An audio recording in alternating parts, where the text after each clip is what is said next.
Hello and welcome to the new episode of the Story Artist podcast. And today I want to talk to you about consistency and why it is so important and how you can use those 4 principles of consistency to become successful in your business, in your creativity, and whatever you're trying to achieve. Let's dive into it. Especially now when summer is coming to the northern hemisphere and in the long summer month, we're kind of tempted to be inconsistent, and we have our holidays, we're on vacation, and we forget all about consistency. And after that, it's really hard sometimes to get into the mode that we established before, like writing every day or exercising or whatever. And having a child, I really understood how key consistency is, how important it is, and how tiny inconsistencies in what I'm doing can actually lead to my child misunderstanding me or my child using it to their advantage. And consistency is really, in everything we do, it's the key to success. So now let's look at the 4 key things about consistency that you can use in order to use this principle for your own benefit. First of all, let's talk about why consistency is so good for us and for our businesses. People love consistency. People like repetition.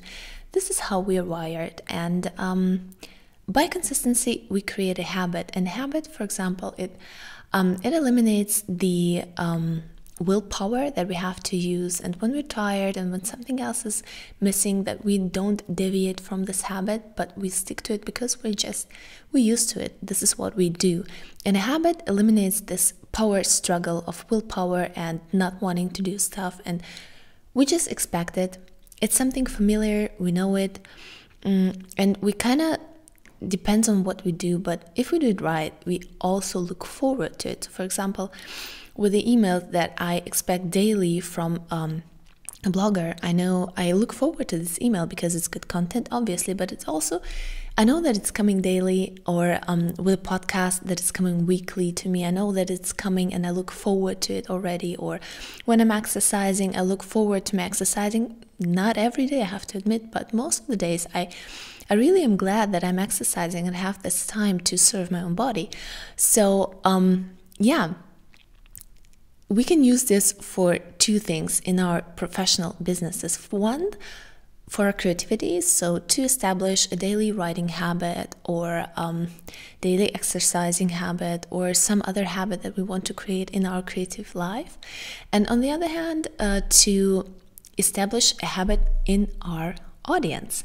So like I said, when they're waiting for your daily email, or when they're waiting for your weekly YouTube video or podcast or whatever. So if you're staying consistent with the content that you're releasing, people are waiting for it. They're involuntarily creating a habit in themselves that they want to read it.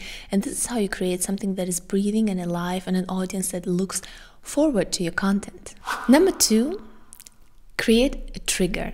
A trigger is something that signals to yourself or to your reader or wherever you want to create this habit, that the habit loop is about to begin.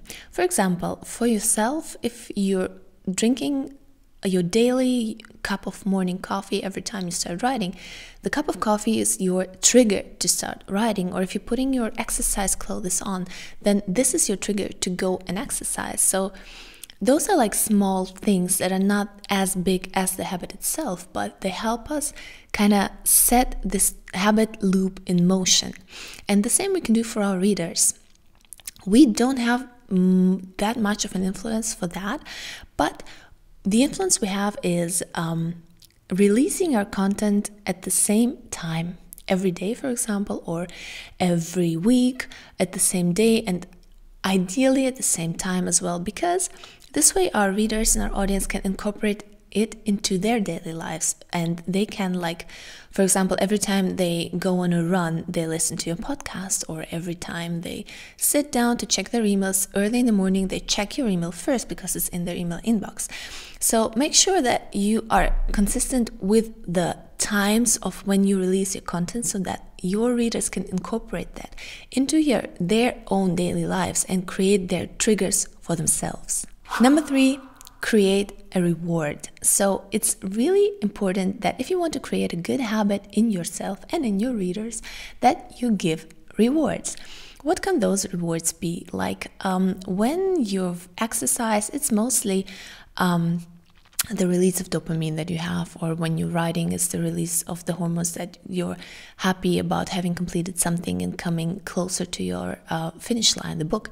But it also can be smaller stuff, like when you say, okay, when I'm exercising, I can have this small snack, or I can go for a walk, or I can relax for like 30 minutes and watch my favorite TV show.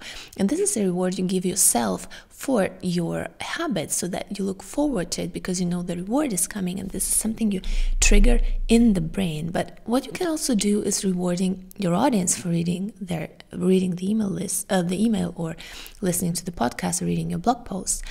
By giving them some small nuggets in the end. This is one example of that, or giving them something away for free, but also by creating great content, because great content in itself is really rewarding. It's like with stories. You don't have to cheer or congratulate a reader because they finished your book. They will have this reward when the ending is great and the storytelling is great. And the same goes for your content. Your content has to be top-notch, and it has to be good, and it has to lead your audience through the journey of storytelling, that by the end they're hooked, and they're happy about the ending, and they like it, and they're motivated, and they have these hormones of dopamine released because they like the journey you took them on emotionally, and the ending was really satisfying and rewarding. So make sure that you take the reader on a journey with every piece of content you have, and that by the end you have this dopamine release, that they're motivated to do something as well. And number 4, don't deviate and don't get weak, because we're, like I said, in the summer month, we're really tempted to not do stuff, and that's fine sometimes to take a vacation. But I would encourage you, if you deviate from stuff, don't do it 2 times in a row. So make sure that when you're forgotten to do something, be it your own habits, like if you want to write daily, don't get away from writing 2 days in a row. Even if you're on vacation, you can do some writing on vacation, be it even 15 or 20 minutes. And if you don't have children, you actually can write a lot on vacation because you have the time to do this. And the same goes for everything else. Don't deviate 2 times in a row. And I know, especially in the beginning, when you don't have a big audience, you tend to this is what I do as well, don't release a podcast episode or whatever, because you think, yeah, okay, I only have 15 listeners. If I miss an episode, that's fine, and that might be fine, but don't do this 2 times in a row. Once is fine, 2 times not. And I found this, like with my child, consistency is so key.